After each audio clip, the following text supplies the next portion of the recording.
नमस्कार दोस्तों, एक और नए वीडियो में आपका स्वागत है।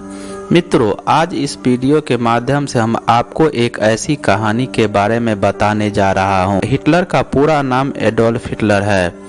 एडोल्फ हिटलर जर्मनी के एक राजनीतिज्ञ थे जो कि नाजी पार्टी के अध्यक्ष थे। जर्मनी के तानाशाह के रूप में उन्होंने सितंबर सन 1939 में पोलैंड के आक्रमण के साथ यूरोप में द्वितीय विश्व युद्ध की शुरुआत की और यह प्रलय का एक केंद्र आंकड़ा था। इस दौरान वे जर्मनी के चांसलर थे और साथ ही द्वितीय विश्व युद्ध के पीछे का मुख्य मास्टरमाइंड थे। हिटलर ने नाजी पार्टी के मुख्य और सशस्त्र बलों के सर्वोच्च कमांडर से कहा कि जर्मनी या तो एक विश्व शक्ति होगा या कुछ भी नहीं होगा। हिटलर यहूदियों और गैर आर्यों के लाखों लोगों की तबाही के लिए जिम्मेदार थे, जिसको उन्होंने आदर्श आर्यन जाति के लिए अयोग्य और हीन समझता था।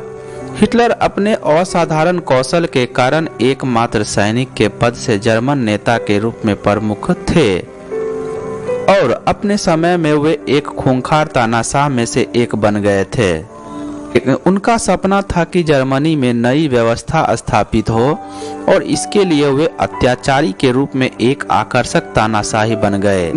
हिटलर को उनके प्रारंभिक वर्षों में नाजी पार्टी और आक्रामक विदेशी नीतियों के साथ द्वितीय विश्व युद्ध फैलाने के लिए मुख्य कारणों में से एक माना जाता था, जो कि अंततः उनके पतन और पूर्वी यूरोप के केंद्र के चारों ओर सामूहिक विनाश का कारण बना। एडोल्फ हिटलर का जन्म 20 अप्रैल सन 1889 को ब्रोनो एम इन ऑस्ट्रिया हंगरी में हुआ था। इनके पिता एलोइस हिटलर तथा माता क्लारा हिटलर थी। इसके माता पिता के 6 बच्चे हुए, जिनमें से एडोल्फ हिटलर चौथे थे। इनके 3 भाई बहन गस्त्वा, ईदा और ओटो की बचपन में ही मृत्यु हो गई थी।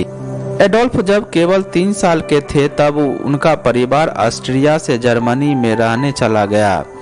तब वे जर्मनी में ही पले बढ़े और वहीं शिक्षा प्राप्त की।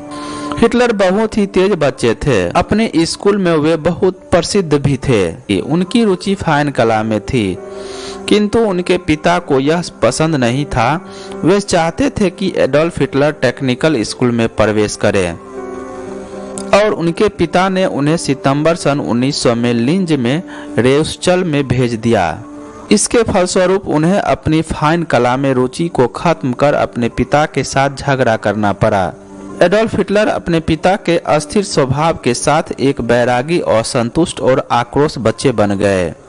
ऐसा ही चलता रहा। फिर सन 1903 में उनके पिता एलोइस हिटलर की अचानक मृत्यु हो गई।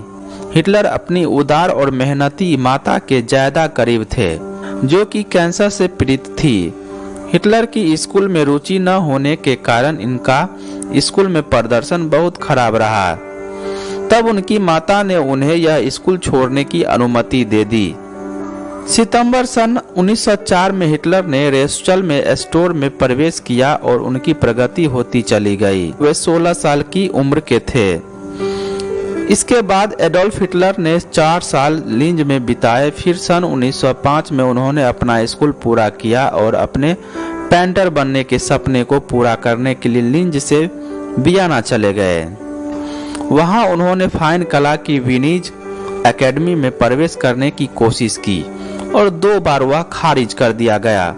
सितंबर सन 1907 में इनकी माता क्लारा हिटलर का निधन हो गया और यह एडोल्फ हिटलर के परिवार को बहुत बड़ा झटका लगा और उन्हें बहुत सी परेशानियों का सामना करना पड़ा।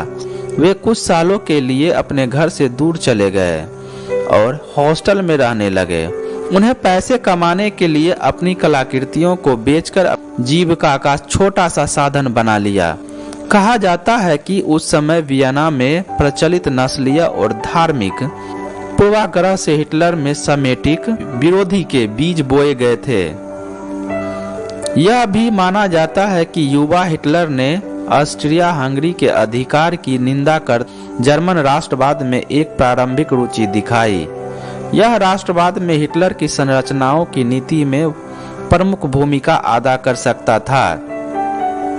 मई सन 1913 में हिटलर ने म्यूनिख के लिए वियना छोड़ दिया और 16वीं बवेरियन इन्फेंट्री रेजिमेंट में शामिल हो गए। उसके बाद जब अगस्त सन 1914 में प्रथम विश्व युद्ध छिड़ा, तब वे एक धावक के रूप में दूसरी यूरोपीय शक्तियों और अमेरिका के खिलाफ सेवारत थे। युद्ध के दौरान उन्होंने विशिष्ट जर्मनी के पश्चिमी मोर्चे पर लड़ाई लड़ी। वे एक साहसी और सक्षम सैनिक साबित हुए और बहादुर के लिए उन्हें पहली आयरन क्रॉस से सम्मानित भी किया गया। इस दौरान वे 2 बार घायल हुए और उन्हें पोमेरानिया के एक अस्पताल में ले जाया गया। यह युद्ध सन 1918 तक चला।